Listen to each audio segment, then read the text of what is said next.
unió un encuentro que nos hechizó.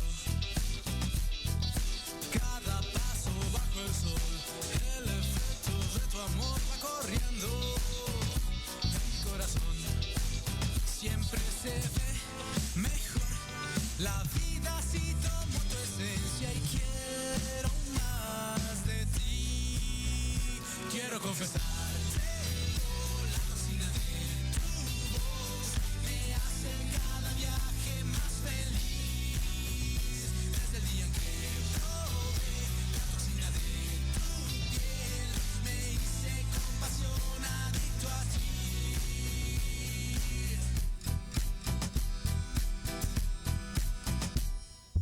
Poco a poco tu sabor voy sintiendo en mi interior y me elevo con tu respiración. Eres tú mi adicción, sombras, nubes de colores, tu cuerpo, pura tentación. Siempre se ve mejor la vida si tomo tu esencia y quiero más de ti. Quiero confesar.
Proyecto Radio MX con sentido social.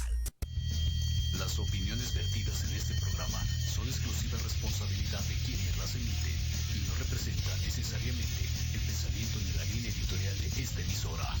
A partir de este momento, quedará detrás el estrés y el mal humor. Has llegado al sitio correcto, donde se combinarán el conocimiento y el entretenimiento. Nuestra única misión es hacer de este día el mejor de la semana. Yo soy Alfa. Yo soy Bravo. Esto es Chilangueando y juntos sentiremos la ciudad. ¡Comenzamos!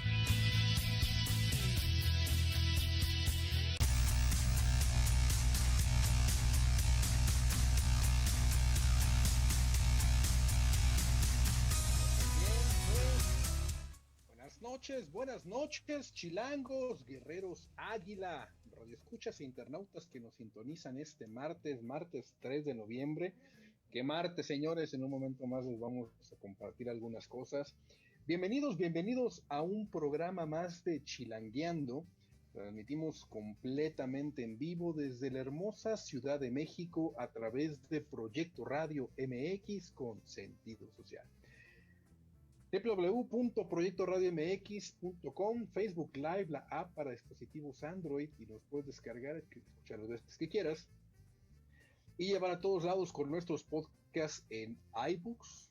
Y pues, ¿qué les digo? Yo soy Alfa, un orgulloso habitante de la ciudad de los Palacios, y voy a compartirte a través de mi voz las interminables bondades del corazón del único mundo. Como les había comentado, pues este martes 3 de noviembre, ya estamos en el penúltimo mes de este infame 2020, pues hay varias cosas, hay efemérides, y también, a pesar de que Chilangueando pues no habla de temas de política ni nada por el estilo, el día de hoy precisamente en Estados Unidos se están llevando las elecciones presidenciales, las cuales pues tienen mucha relevancia para nuestro país, como lo queramos ver o por donde lo queramos ver. Pues ya sea que seas una persona muy ávida en ese tema de la política o que te valga pues de aquí a la frontera de Estados Unidos, pues es necesario saber cómo van las cosas y quién se va a quedar. Entonces vamos a dar ciertos datos, vamos a explicar un poco por qué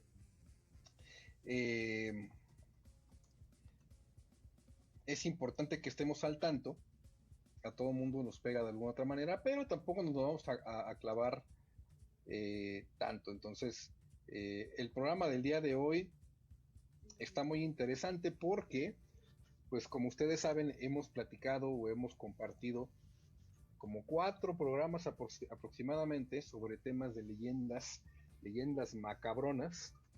Y pues en esta ocasión traemos una serie de leyendas macabronas internacionales. Pero bueno, ese no es nuestro tema principal. Allá en cabina, si no está Águila 1, está mi queridísima Karen, la cual también saludo y le agradezco que haga de este programa algo todavía un poco más entretenido. Recuerden que son martes de testosterona. Y pues en esta ocasión voy a andar solito. Este es un tema nada más entre ustedes y yo, porque bueno, mi queridísimo Omar Cabrera Psycho Bravo, pues ya merecía un descanso después de tantas cosas muy interesantes que nos ha aportado durante estos últimos programas.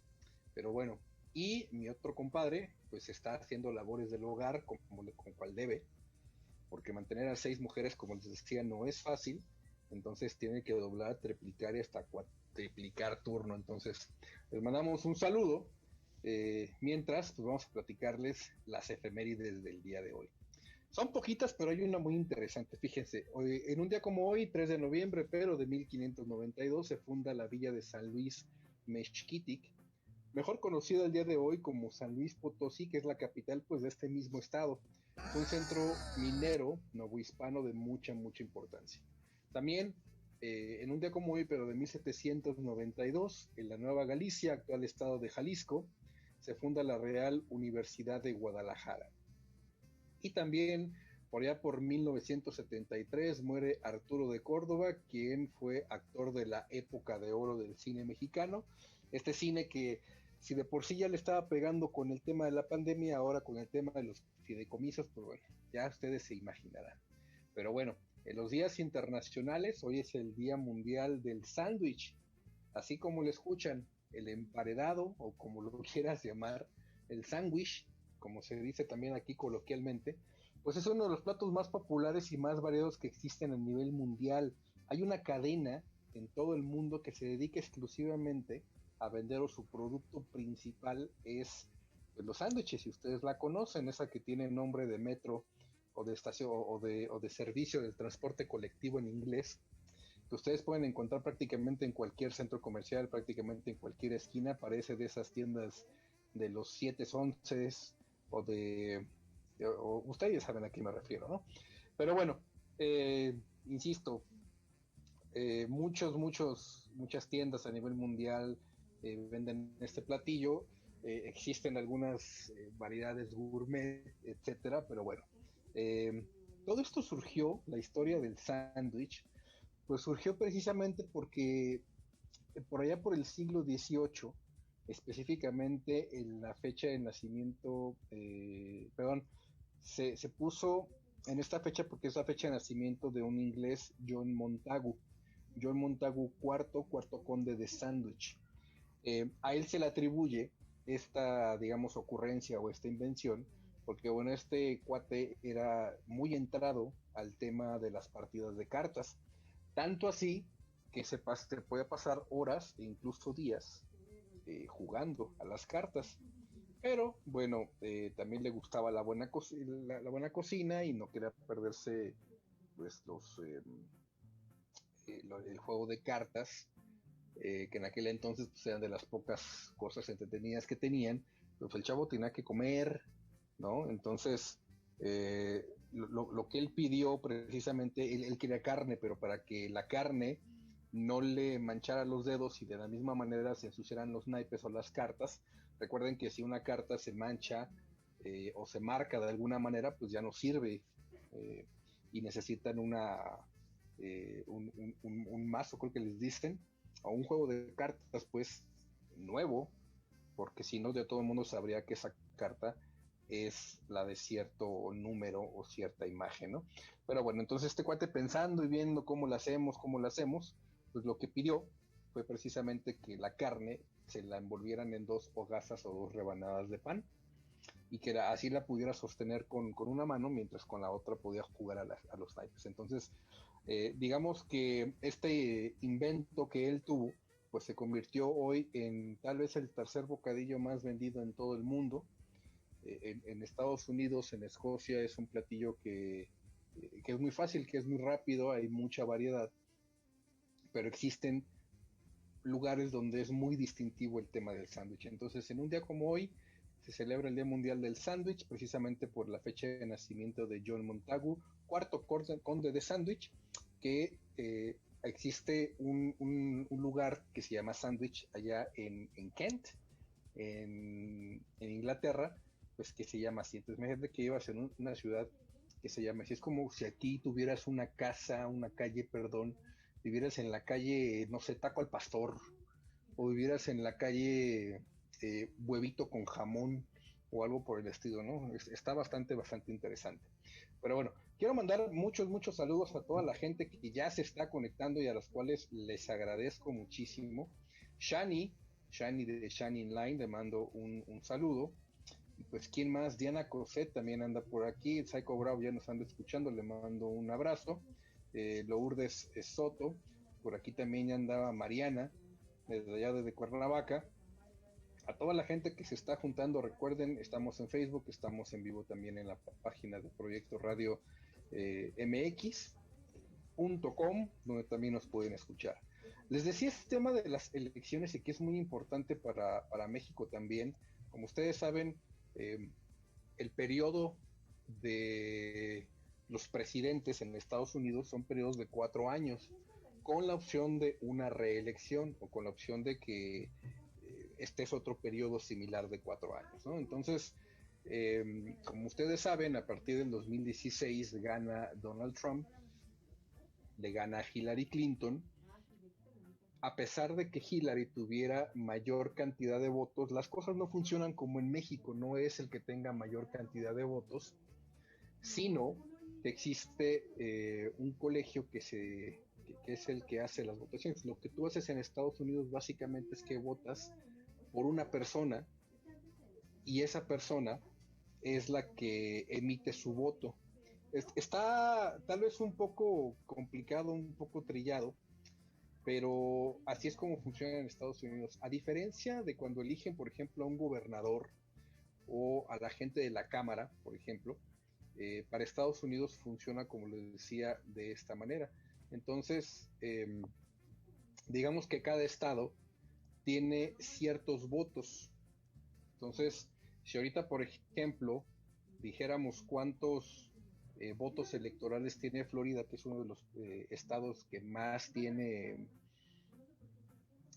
influencia en ese tema de las votaciones, pues tiene 29 votos electorales. Si nos vamos, por ejemplo, a Texas, tiene 38. Si vamos a California, pues también tiene un buen número, ¿no? Hay otros estados que tienen 3, que tienen 8. Entonces, no es tanto por el número de votos que tienes a favor tuyo, sino que esos se convierten en votos electorales. Haz de cuenta que son personas que dicen, yo voy a, si ustedes me eligen a mí, yo voy a votar por X o Y candidato. Entonces,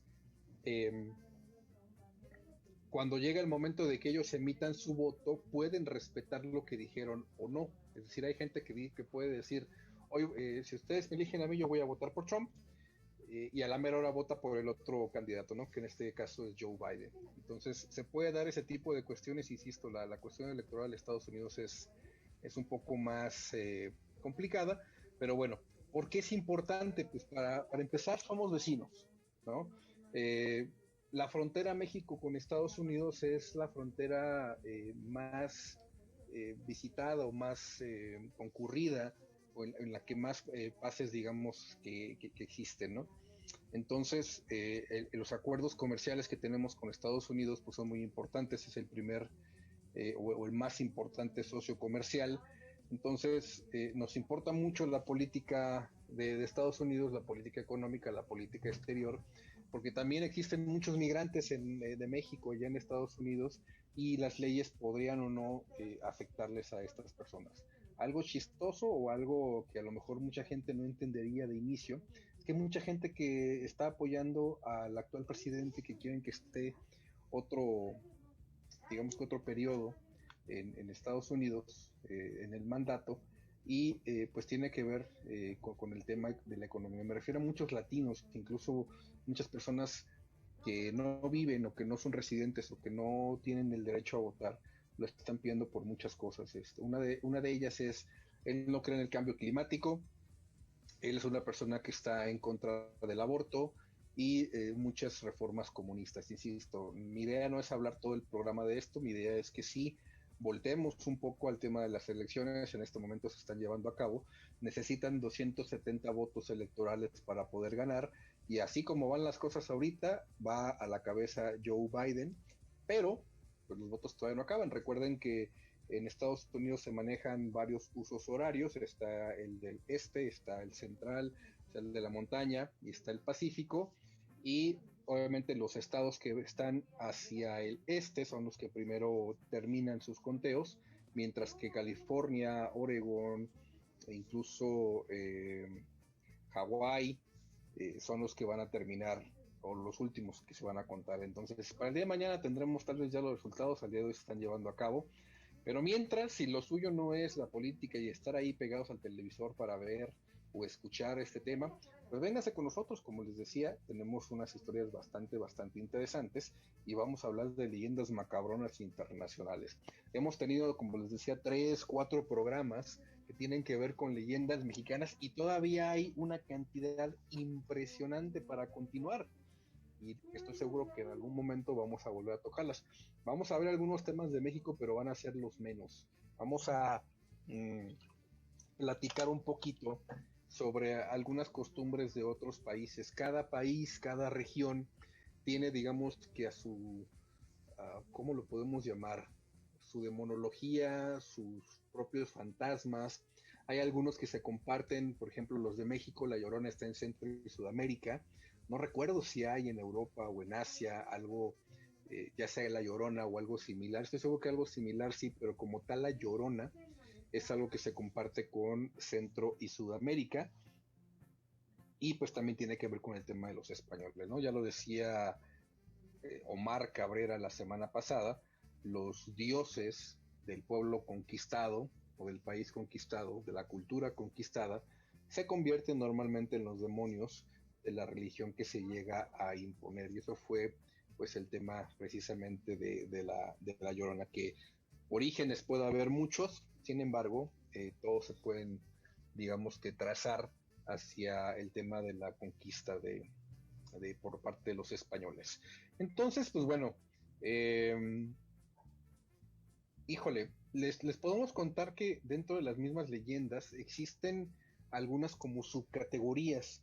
Están las leyendas de terror clásicas, ¿no? Que son las antiguas o las clásicas, con las que se tienen pues ya muchos años circulando, están vigentes. Hay ciertas modificaciones dependiendo del lugar en donde se cuenten, pero bueno, hay leyendas, como les comentaba, que son conocidas en todo el mundo. En todo el mundo se pueden hablar de brujas, por ejemplo, en todo el mundo se puede hablar de vampiros.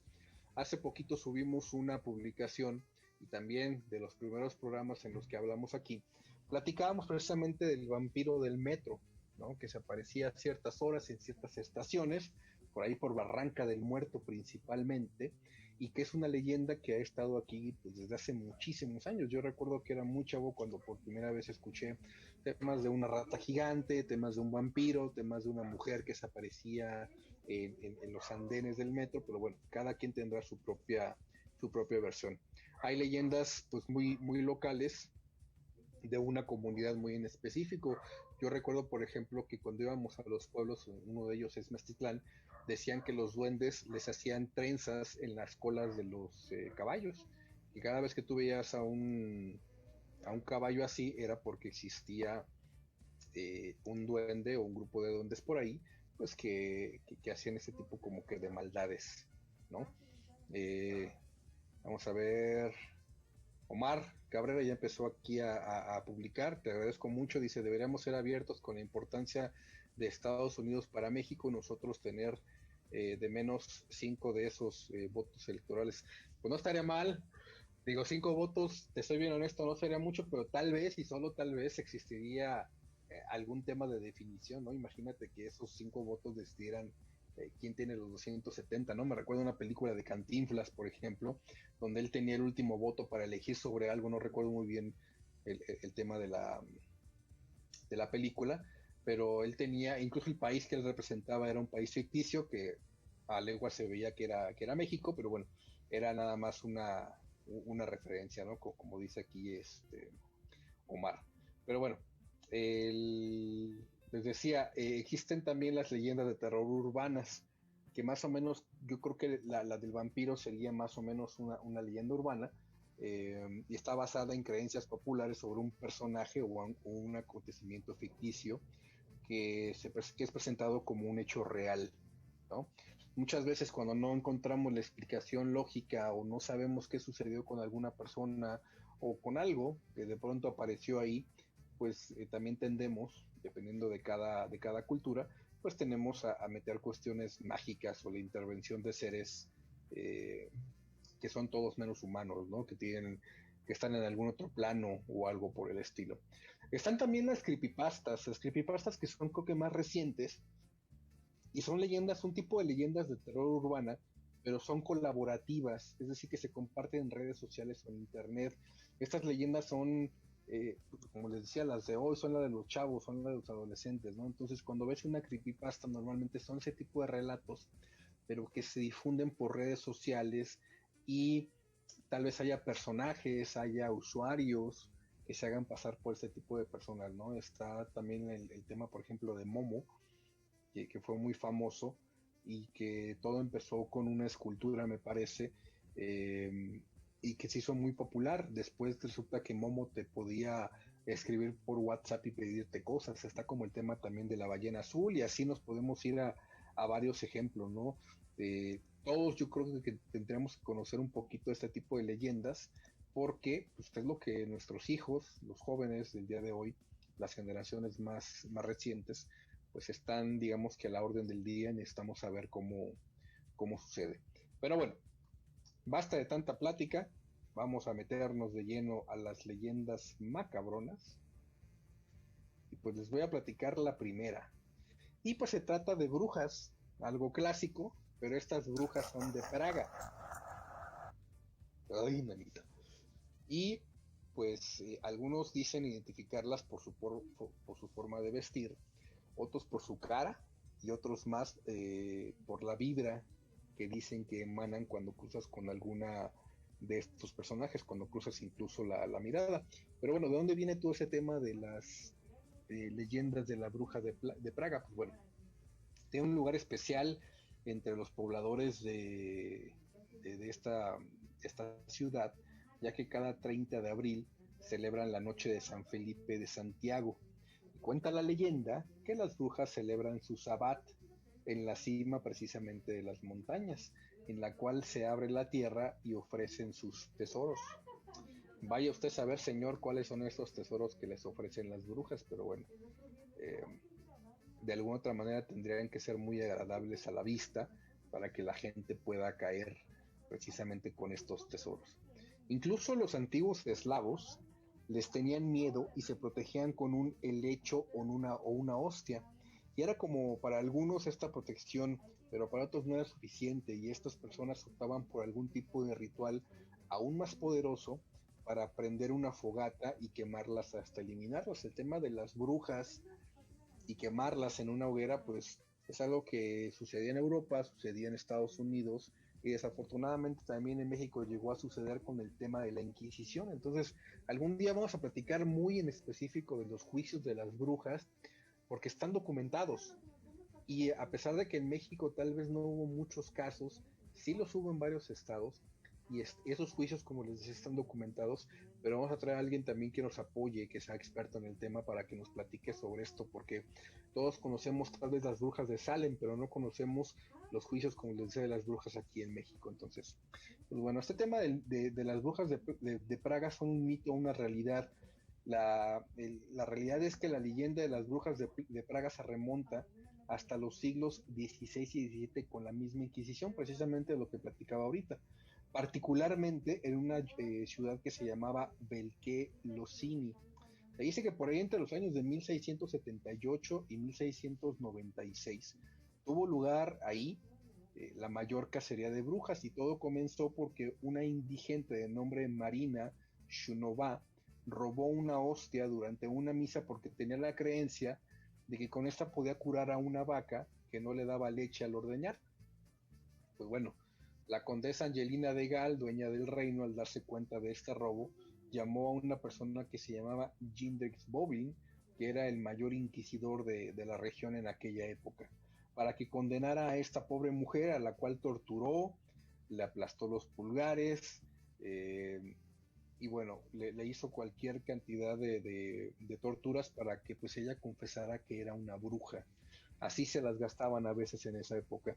También había muchas víctimas de Boblin que decía que volaban en las escobas hacia las montañas, organizaban aquelarres, pisaban las hostias y fornicaban con el diablo. Entonces, con estas referencias, ya ustedes se imaginarán en un lugar, en una época donde, insisto, creías mucho todavía sobre esos temas esotéricos, ¿no? Y no se crean, al día de hoy todavía hay mucha gente que lo piensa. Por lo tanto, pues decidieron quemar a muchos en una hoguera, incluyendo a esta mendiga, y se dice que esta cacería murieron más de 80 personas. También hubo una ciudad llamada Sumperk, en la que un inquisidor ejecutó, hizo varios actos, ¿no?, a contra de los ciudadanos. Muchas veces se hacía porque, no sé, querían sus tierras, querían simplemente deshacerse de una persona, y pues la hacían pasar o parecer como una bruja, ¿no? Termino este relato para irnos ya a un corte, pero dice que finalmente a esta persona pues la metieron en prisión, y a la misma persona le hicieron confesar que era una bruja. Entonces hay una tradición en honor a las brujas, y surge precisamente en la República Checa, y se dice que durante esta noche, el 30 de abril al 1 de mayo, pues las brujas vagan por todos lados, y los checos tienen la creencia de protegerse de ellas con una serie de amuletos, como las hojas de lecho, como comentaba, y sobre todo con fogatas, para ahuyentarlas de alguna manera. La idea pasó de generación en generación hasta convertirse prácticamente en una festividad. Entonces este día todo el país prende hogueras para quemar a las brujas, y lo hacen como de trapo, como si fueran un tipo piñatas, para demostrar que no les tienen miedo. Las mujeres y las niñas suelen bailar alrededor del fuego, y todos se visten con ropa oscura y vieja para simular a las temidas hechiceras. Algunos hombres brincan encima de la fogata para demostrar su valentía ante las brujas, y ya imagino cuando realmente se encuentran a una, pero bueno. Y pues bueno, la noche de San Felipe y de Santiago hoy en día se ha vuelto una velada que gusta a todo mundo. Entonces es como un tipo Halloween, pero ya muy entrado, muy del pueblo, y está bastante interesante. Vámonos a nuestro primer corte. En un momento que me digan si nos vamos con alguna rolita, nos vamos con algunos promos de la estación. Excelente, nos vamos precisamente con la canción de la bruja de los Mixtlán, a quien ya extrañaba, y pues en un momento regresamos y les decimos bienvenidos a Chilangueando.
Ay, qué bonito es volar a las 2 de la mañana, a las 2 de la mañana. Ay, qué bonito es volar, ay mamá, volar y dejar hace caer en los brazos de una dama, en los brazos de una dama. Ay, qué bonito es volar, ay mamá. Me agarra la bruja, me lleva a su casa, me vuelve maceta y una calabaza. Me agarra la bruja, me lleva al cerrito, me vuelve maceta y un calabacito. Ay, dígame, dígame, dígame usted, ¿cuántas carturitas ha chupado usted? Ninguna, ninguna, ninguna, no sé. Ando en pretensiones de chuparme usted. Ahora sí, maldita bruja, ya te chupaste a mi hijo, ya te chupaste a mi hijo. Ahora sí, maldita bruja, mamá. Ahora le vas a chupar a tu marido el ombligo, a tu marido el ombligo. Ahora sí, maldita bruja y mamá. Me agarra la bruja, me lleva a su casa, me vuelve maceta y una calabaza. Me agarra la bruja, me lleva al cerro, me vuelve maceta y un calabacito. Ay, dígame, dígame, dígame usted, ¿cuántas carturitas ha chupado usted? Ninguna, ninguna, ninguna, no sé. Ando en pretensiones de chuparme usted.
Yo me encontré con la bruja,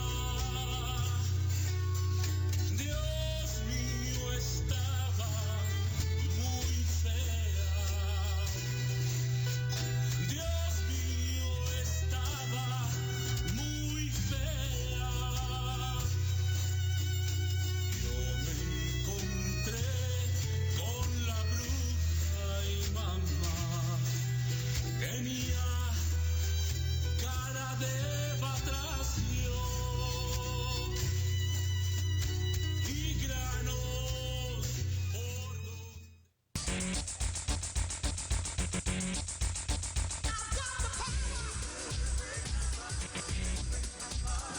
Bien, bien, bien. Pues, ¿qué tal con este tema de las brujas? Por acá, por Cuautepec, a quien saludo, a todo el barrio bajo y barrio alto, aquí en Bocholandia. También existen estas leyendas y más porque aquí tenemos los cerritos pues, muy cerca. Y recuerdo que a muchas personas con las que he platicado comentan precisamente de las famosas bolas de fuego que están en los cerros. Y no nada más es de aquí de Cuautepec, de muchos lados, por cierto. Hace unos momentos estaba leyendo unos comentarios y me dice Osiris, que nos está escuchando y también le mando un saludo, que se están escuchando algunos ruidos mientras estoy hablando. No sé si sea nuestra amiga Karen que esté poniendo algo de fondo o no. Dice que se escucha como una plática. Y yo acá, por lo menos donde estoy transmitiendo, pues no está nadie. Entonces, no me espanten, no sean gachos porque ya estoy en una edad donde sí me pega duro, o pues quién sabe, igual estamos invocando cuestiones medio raras, medio macabronas, pero bueno, vamos a cambiar de las brujas, vamos a cambiar de brujas a los vampiros, y estos vampiros se llaman vampiros de Selakovich, y pues bueno, hablamos de vampiros, quien no conoce a los vampiros, pero estos son como que un poquito más específicos. Pues son seres, digámoslo así, de aspecto cadavérico que salen por la noche, pues te chupan la sangre, básicamente. Pero bueno, también se dice que carecen de sombra, que no se pueden ver en el espejo, y cada autor te va a decir como que las características principales de los vampiros, ¿no? Pero bueno, por allá por la República Checa, a solo 25 kilómetros de la capital de Praga, que hablábamos ahorita de las brujas de Praga, está esta ciudad de Selakovic o Selakovice, es una pequeña ciudad amurallada que descubrieron por allá por 1997, tendrá 23 años aproximadamente que la descubrieron, pero ahí en esa ciudad encontraron un cementerio con tumbas de vampiros, así como usted lo escucha tal cual. Pues bueno, al día de hoy se les conoce como los vampiros de esta ciudad de Selakovice y pues existen varios temas interesantes. Ahí les va. A lo largo de la historia se han tratado de explicar la existencia de estos seres y algunos decían que el vampirismo no era un fenómeno sobrenatural, sino que era una enfermedad que todavía no estaba científicamente comprobada, como por ejemplo la catalepsia, que esto es cuando una persona puede yacer inmóvil sin signos vitales y regularmente es declarada como muerta, pero pues que después puede estar consciente o se puede regresar a la conciencia, ¿no? En ese momento puede estar semi-inconsciente o consciente. Podrá escuchar, pero a lo mejor no se puede mover, etcétera, ¿no? Entonces pensaban que eran, pues, tal cual, cosas de hechicería o de magia negra, ¿no? Entonces,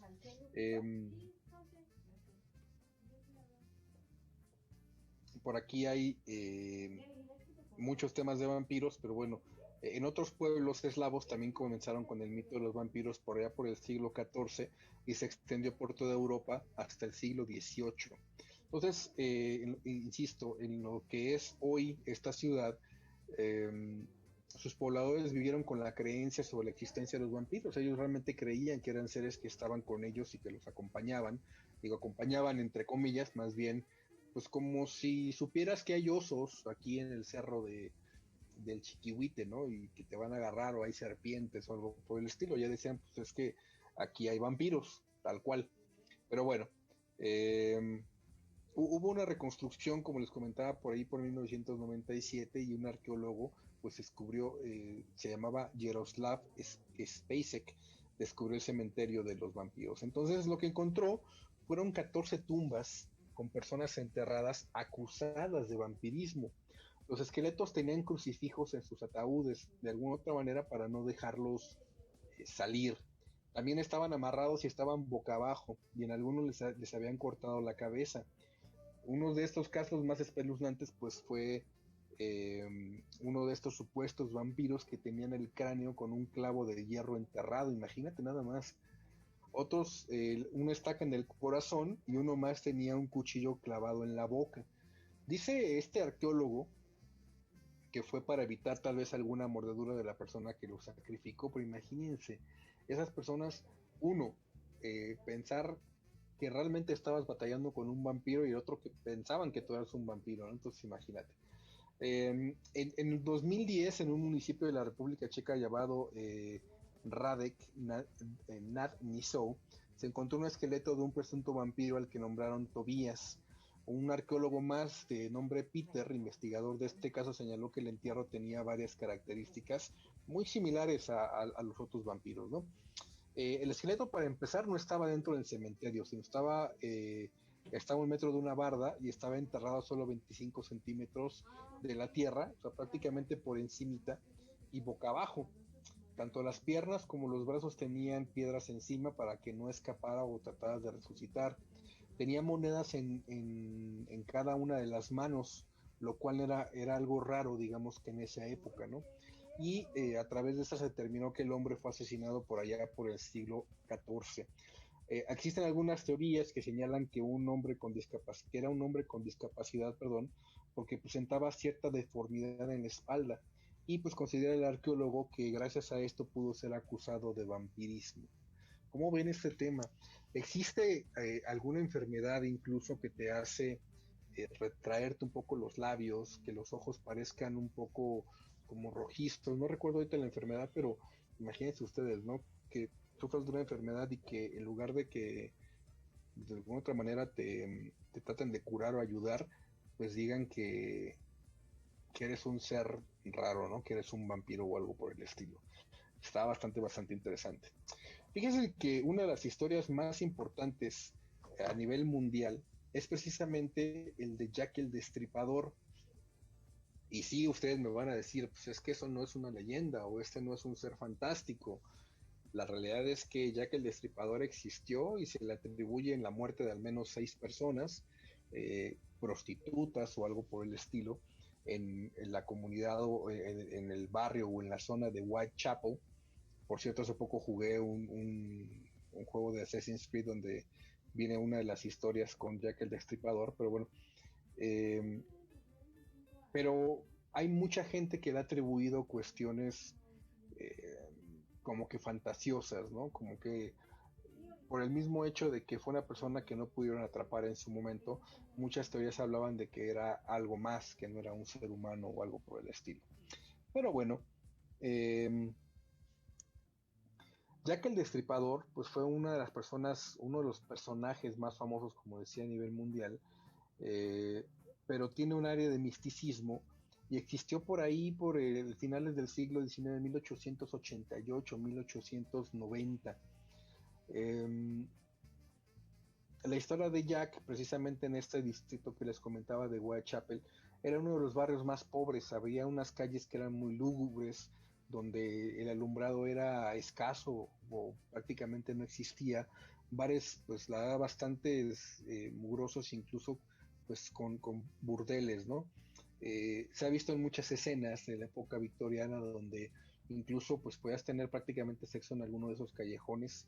La gente pasaba como si fuera lo más natural del mundo, ¿no? Pero bueno, las primeras víctimas fueron localizadas precisamente el 31 de agosto y fue una mujer que estaba recostada a simple vista y parecía que estaba desmayada, pero bueno, cuando una persona trata de ayudarla, veía que tenía una herida muy profunda en el cuello y pues al parecer estaba decapitada o semi-decapitada, ¿no?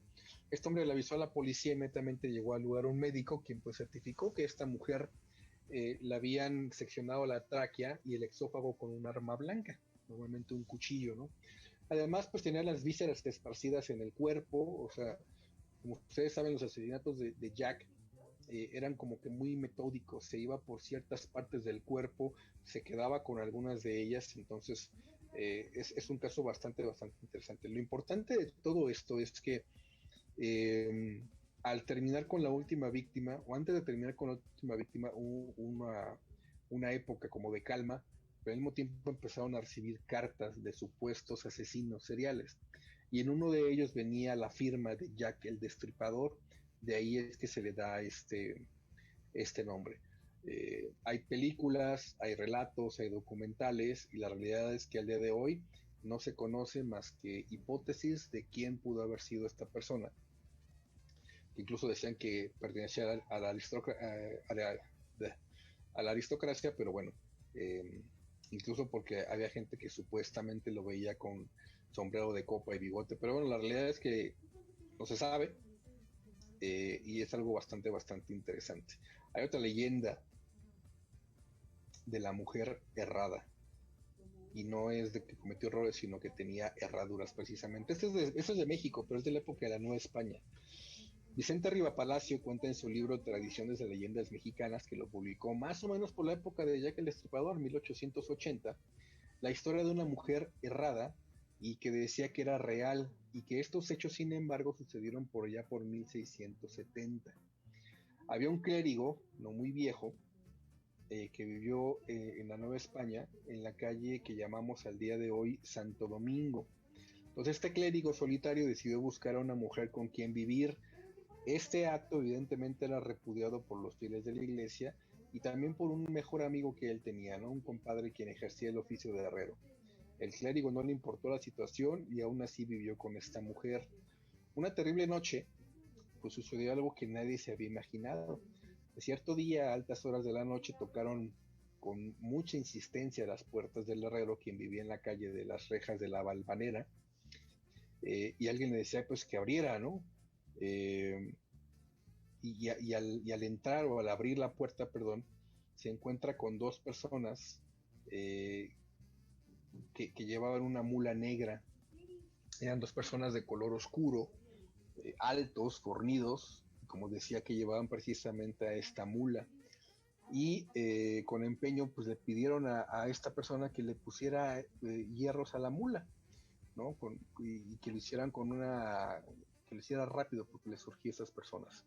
Entonces, creyendo que precisamente era un encargo de su amigo el clérigo, él accedió a pesar de la hora y tomó las cerraduras y con los clavos y un martillo y algunas tenazas que utilizan, pues les puso las cerraduras a esta mula.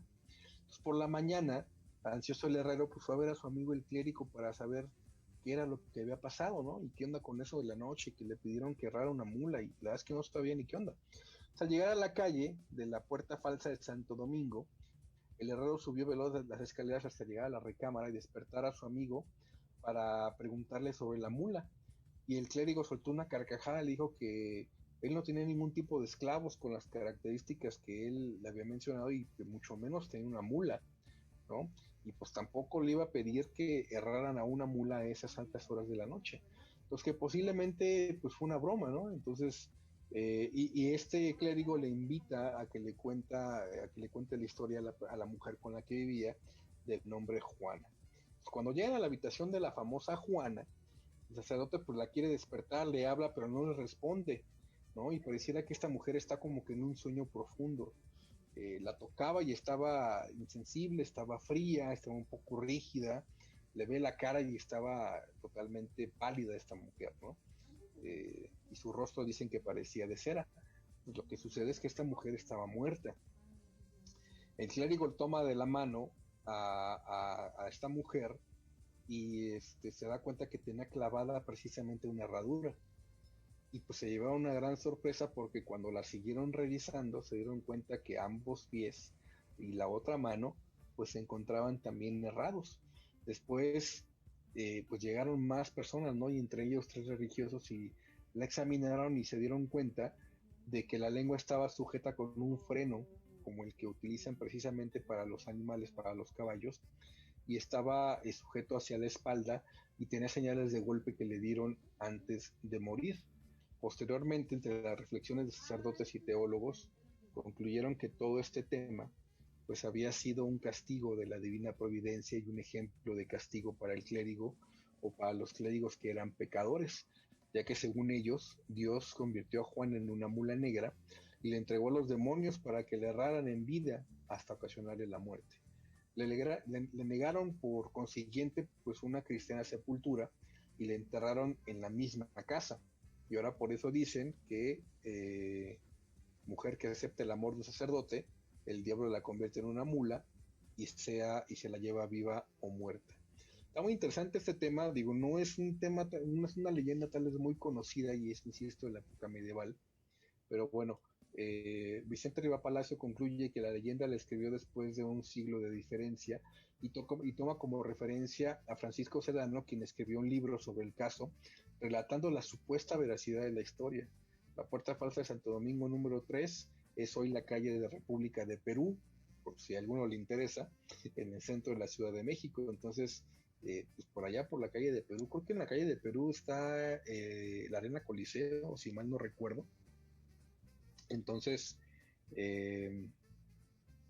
digo, porque usted quiere ir a visitar, la Ciudad de México tiene bastantes leyendas de el México actual y del México antiguo. Déjenme hacer una pequeñísima pausa porque ¿qué creen? ¿Quién creen que se apareció por aquí? Es el tremendo Bravo y vamos a ver si lo dejamos entrar o si todavía puede entrar. Permítame un momento nada más, ya estamos a punto de terminar el programa del día de hoy. Mientras cuénteme un poquito, ya vi que por aquí Omar puso el tema de los vampiros, en un momento más voy a leer su comentario. pero está bastante interesante. Si ya habían escuchado o no esta leyenda, platíquemelo muy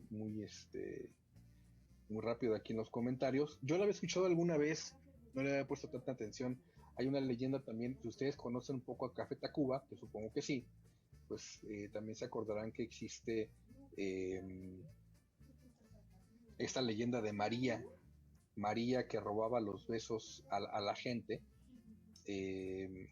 y esto era porque también existe una leyenda precisamente de María, que era una persona como un poco altanera con la gente, y cuando le dio el corazón a alguien, a un hombre, pues esta mujer fue despechada y murió de la pena, pero precisamente por el tipo de vida que tenía, fue, digamos, que condenada a vagar, pero pues era una persona que, insisto, se aparecía en las esquinas y besaba a los hombres, y cuando los besaba se los llevaba al inframundo con ellos. Entonces, pues tampoco tuvo un final tan padre, y se dice todavía que en las calles del centro histórico de la Ciudad de México, pues existe una mujer que si te encuentra en la noche y te ofrece un beso, pues tienes que decirle que no, y aquellos pobres ilusos, borrachos, que se lo aceptan, pues terminan en el inframundo. Así está esto, así es eso de las jaletinas, señores, así que ya saben, eso o les puede tocar que, que sea un hombre, ustedes ya saben. Por aquí vamos a leer los comentarios rapidísimo. Y dice que los vampiros, dice Omar, que los vampiros son asombrosos y fascinantes, y que gracias a Bram Stoker se dieron a conocer, pero bueno, antes de Bram Stoker y después de Bram Stoker han venido muchos escritores que han hablado sobre vampiros, que han descrito sus orígenes, sus características. Está desde los de Crepúsculo, que son como que los más rositas, hasta tal vez los de Anne Rice, que son los que a mi parecer tienen una mejor descripción de, insisto, orígenes y de las características que ellos tienen. Pero bueno, Desiree dice que a ver si puede dormir. Normalmente no hacemos este tipo de programas, digo, esta vez sucedió porque se nos juntó con el tema del Día de Muertos y Halloween, y queramos terminar pues con un tema precisamente de leyendas macabronas internacionales. Si ustedes han escuchado las leyendas japonesas o han visto películas de terror japonesas, saben que estos cuates son bastante buenos para el tema, digamos que se pintan solos para esto, pero créanme que cuando he visto algunas películas o he sabido sus historias, está bastante interesante. Les voy a platicar sobre una que no está tan gacha, pero la verdad es que sí, ahí te va. Insisto, los japoneses son especialistas en este tipo de temas. La muñeca Okiku. Y ustedes la pueden googlear y la pueden ver, y está la imagen de la muñeca para que lo chequen. En 1918, Eikichi Suzuki, de 17 años, compró una muñeca en la famosa calle de Tanuki-Koji, allá en Sapporo, en Japón, con la intención de regalársela a su hermana de 2 años, que se llamaba Okiku. La pequeña niña se enamoró de la muñeca, pero años más tarde, Okiku murió repentinamente debido a un resfriado que se le complicó. En homenaje a la niña, la familia decidió colocar la muñeca en un altar para rezarle por la memoria de Okiku. Poco tiempo después, la familia empezó a notar que el cabello de la muñeca había crecido, lo que significaba que el espíritu de la niña se había alojado en su muñeca. Para 1938, la familia Suzuki decide mudarse y dejar la muñeca a cargo de un templo. Este templo se llamaba Manenji, y al día de hoy existe esta exhibición de esta muñeca que tiene aproximadamente 40 centímetros de altura, y desde entonces han visto que su cabello sigue creciendo y que ahorita está por debajo de las rodillas. Es lo que ha ocasionado que de manera periódica tenga que ser incluso cortado. Pues imagínense, se habla muchos de estatuas que se mueven, que sangran, etcétera, pero una muñeca que le crece el cabello y que se lo tienen que cortar cada rato, está bastante interesante. Y como les decía, los cuentos de terror de los japoneses son interesantes. Les voy a contar otro porque casi nos vamos. Se llama Teke Teke, así como lo escuchan, y es una pequeña joven estudiante que sufrió un accidente al caer a las vías del tren y ser partida a la mitad, dando pie a la leyenda de Teke Teke. El nombre de teque teque proviene del sonido que realiza este fantasma al arrastrarse moviendo los hombros y las manos. Se escucha como un tec, tec, tec, tec, tec. Y es extremadamente rápida, desafortunadamente, a pesar de que se mueve con los brazos. Y si te la encuentras, pues te va a perseguir hasta alcanzarte y partirte a la mitad, que eso es lo que hace que todos sufran su misma suerte. Y así, pues no va a estar sola, entonces va a haber muchos teque-teque volando por ahí, por Japón. Y yo que quiero ir a Japón, Chihuahua, con estas historias ya no se sabe. Pero bueno, si tienen más leyendas, más historias, coméntenlas en redes sociales, aquí en este video. Si ustedes quieren más leyendas macabronas internacionales, pues también las podemos compartir. Me gustan, no es que sea un fan del terror, pero son cosas bastante interesantes. Y si estuviera aquí Omar, pues yo creo que hablaría precisamente de que esto en parte representa la cultura de cada país y le da esencia a cada lugar y a cada región. Considero que estas historias seguirán existiendo, insisto, como parte de algunas explicaciones a fenómenos o a situaciones que no tienen una explicación lógica. Hasta que no exista una manera de poder estar en el lugar y en el momento adecuado, mientras eso no suceda, pues vamos a seguir experimentando con este tipo de cuestiones que tienen que ver también con la imaginación del pueblo, ¿no? Y depende de las creencias de ese momento, como chupacabras, pongámoslo así, que le dan vida a este tipo de leyendas. Pues bueno, señores, hasta aquí llegó este programa. Yo soy Alfa, esto es Chilangueando, y pues recuerda que en Chilangueando juntos sentiremos la ciudad. Bye bye.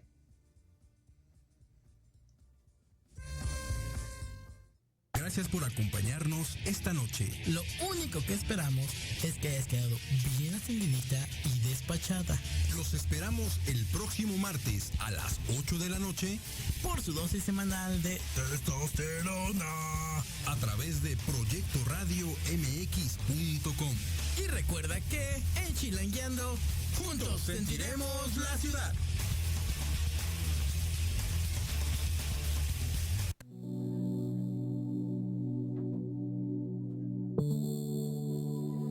La programación de hoy ha terminado, pero te esperamos mañana con nuevos invitados, increíbles programas, grandes temas y nuestro equipo de locutores con toda la actitud. Recuerda seguirnos en nuestras redes sociales y en nuestro canal de YouTube. Escucha nuestros podcasts en iVoox y en iTunes. Te dejamos con la mejor música de bandas y artistas independientes. Que pases muy buena noche y recuerda Proyecto Radio MX con sentido social.